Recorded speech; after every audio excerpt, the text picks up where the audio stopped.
गरीब बच्ची और दुर्गा माता। चंद्रपुर गांव में गौरी नाम की एक बच्ची रहती थी। वो बहुत ही गरीब थी और उसके माता पिता का देहांत कुछ सालों पहले हो गया था, जिसके बाद वो अकेली हो गई और अपना गुजारा करने के लिए दूसरों के घर पर काम करती थी। एक बार गौरी विनीता के घर काम कर रही थी। तभी विनीता ने आवाज लगाते हुए कहा, अरे गौरी, कहाँ है? जल्दी से आ। हाय मालकिन, बताइए क्या हुआ? सुन, जल्दी से सफाई कर लेना, क्योंकि नौ दुर्गा आने वाले हैं। तो मैं नहीं चाहती हूँ कि मेरा घर गंदा रहे, क्योंकि इससे दुर्गा माता घर में प्रवेश नहीं करती हैं। आप चिंता मत कीजिए, मैं पूरे घर की अच्छी तरह सफाई कर दूंगी। और यह कहकर गौरी काम में लग गई। पूरा काम हो जाने के बाद वह घर आई और अपने आप से कहा, मैं तो दुर्गा माता की बड़ी ही भक्त हूँ। मुझे भी अपने घर की साफ सफाई करनी चाहिए, पर मेरे घर में तो कुछ है ही नहीं। चलो फिर भी कर देती हूँ। और यह कहकर उसने अपना घर भी साफ किया। धीरे धीरे दिन गुजरे और नवरात्रि का दिन पास आ गया। नवरात्रि के एक रात पहले बहुत तेज बारिश हुई। बारिश इतनी तेज हो रही थी कि गौरी की छत पर से पानी टपकने लगा। यह देखकर गौरी बहुत दुखी हुई। हे माता रानी, यह क्या? मेरी तो छत टपक रही है। ऐसे तो मेरा सारा घर गंदा हो जाएगा। अब मैं क्या करूं? और उसने सभी सामान को ऊपर रख दिया और देवी माँ की तस्वीर को भी ऊपर उठाकर रख दिया और वह सो गई। अगली सुबह जब वह उठी तो काफी हैरान थी, क्योंकि उसका घर पूरा पानी से भर गया था। यह देखकर उसने कहा, अरे नहीं, यह क्या हो गया? आज तो नवरात्रे हैं, मैं पूजा कैसे करूंगी? मेरा घर तो पूरा पानी से भर गया। और यह कहकर वह जल्दी जल्दी पानी निकालने लगी, पर काफी कोशिश करने के बाद भी वह पानी नहीं निकाल पा रही थी और इसी वजह से आज काम पर नहीं गई। तभी वहां पर विनीता आई और उसने गौरी से कहा, अरे गौरी, यह क्या? तेरा घर तो पूरा पानी से भर गया। हाँ मालकिन, मैं अपने घर का पानी निकाल रही हूँ, इसी वजह से काम पर नहीं आ पाई। ठीक है, जब पानी पूरा निकल जाए तो आ जाना। आज बहुत काम है, और यदि आज काम पर नहीं आई तो फिर आना नहीं, क्योंकि जब मुझे तेरी ज़रूरत पड़ती है तब तो तू काम पर आती नहीं। और यह कहकर विनीता वहां से चली गई। विनीता की बात सुनकर गौरी को बहुत ज़्यादा बुरा लगा और वो बहुत दुखी हुई। उसे तो कुछ समझ में नहीं आ रहा था कि वह क्या करे। वहीं विनीता ने गौरी की मदद नहीं की। अब बेचारी गौरी अकेली ही घर का पानी निकालने में लगी हुई थी। काफ़ी पानी निकालने के बाद वह थक हार कर बैठ गई, क्योंकि अभी भी उसके घर का पानी निकला नहीं था। हे माता रानी, यह आज आप कैसी परीक्षा ले रही हैं? आज मैं आपकी पूजा कैसे कर पाऊंगी? चलो कोई नहीं, पानी बाद में निकाल लूंगी। मैं मंदिर में जाकर पूजा कराती हूँ पहले।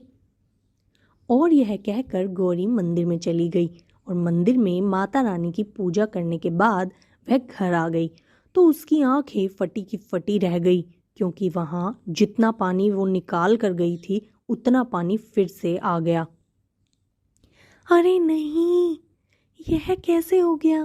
अभी तो मैं पानी निकाल कर गई ही थी, यह पानी फिर से कैसे भर गया? यह क्या हो रहा है? तभी उसके दरवाजे पर एक औरत आई और उसने गौरी से कहा, अरे बेटी, बहुत भूख लग रही है, क्या तुम्हारे पास कुछ खाने को होगा? मेरे पास खाने के लिए तो कुछ नहीं है, बस थोड़ा सा प्रसाद है, आप इसे खा लीजिए। ठीक है, लाओ प्रसाद ही दे दो। और यह कहकर गौरी ने उस औरत को प्रसाद दिया। औरत ने प्रसाद खाया और गौरी से कहा, यह तुम्हारे घर में पानी कैसे भर गया?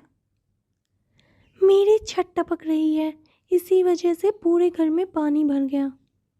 वैसे तुम्हारे घर में कोई दिख नहीं रहा, कहाँ हैं सब लोग?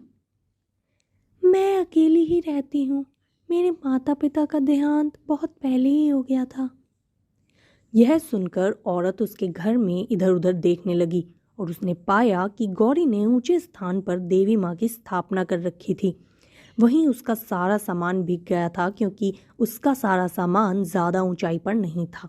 इस पर औरत ने कहा, अरे बेटी, यह तुमने माता रानी को इतना ऊपर स्थापित क्यों किया है? तुम्हारा सारा सामान तो भीग गया, इसे भी ऊपर रख देती। सामान इतना ज़रूरी नहीं है, मेरी माता रानी भीगनी नहीं चाहिए, क्योंकि वैसे भी इनके अलावा मेरा इस दुनिया में कोई नहीं है। यह सुनकर वह औरत बहुत खुश हुई और उसने गौरी से कहा, अच्छा, अगर तुम्हारे सामने माता रानी आ जाए तो तुम उनसे क्या मांगोगी? मैं उनसे कुछ नहीं मांगूंगी। अगर वह मेरे सामने आएंगी, यही मेरे लिए बहुत बड़ी बात होगी। वैसे भी मेरे इतने अच्छे भाग्य कहाँ जो माता रानी मुझे दर्शन दे। यह सुनकर वह औरत दुर्गा माँ के रूप में आ गई, जिसे देखकर गौरी बहुत हैरान हुई। उसे तो यकीन ही नहीं हो रहा था कि सच में उसके सामने दुर्गा माता खड़ी है। और उसने दुर्गा माँ से हाथ जोड़कर कहा, क्या आपने सच में मुझे दर्शन दिए हैं? मुझे तो यकीन ही नहीं हो रहा कि आप मेरे घर में पधारी हैं। मैं क्या करूं? मुझे तो कुछ समझ नहीं आ रहा। मैं आपको कहाँ बैठाऊं? मेरे पूरे घर में पानी भरा हुआ है। मुझे माफ़ कर दीजिए माता रानी। अरे नहीं नहीं बेटी, तुम इतने दुखी मत हो। मेरा इरादा तुम्हें दुखी करने का नहीं था। वैसे भी मैं भक्तों की भक्ति से खुश होती हूँ। मुझे बहुत खुशी है कि तुम मुझे इतना प्यार करती हो। और यह कहकर माता रानी ने अपनी शक्तियों से गौरी के घर का सारा पानी साफ कर दिया और उसके बाद उन्होंने उसके घर को बहुत ही सुंदर बना दिया।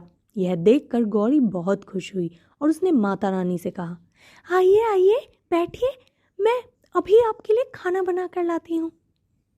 अरे नहीं, तुमने अभी जो मुझे प्रसाद दिया था उसी से मेरा पेट भर गया।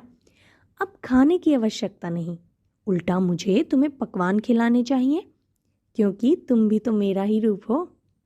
और यह कहकर माता रानी ने बहुत सारे पकवान वहाँ पर बना दिए, जिसे देखकर गौरी बहुत खुश हुई। इसके बाद दुर्गा माता ने कहा, अच्छा गौरी, अब मैं चलती हूँ। तुम्हें जब भी मेरी ज़रूरत हो तो तुम मुझे सच्चे दिल से पुकार लेना, मैं आ जाऊँगी। और इसके बाद दुर्गा माता गायब हो गई और अब गौरी बहुत खुश थी। तो हमें इस कहानी से यह सीख मिलती है कि अगर आप सच्चे भाव से भक्ति करते हैं तो भगवान आपसे हमेशा प्रसन्न रहते हैं। इसीलिए हमें भगवान की निस्वार्थ भक्ति करनी चाहिए।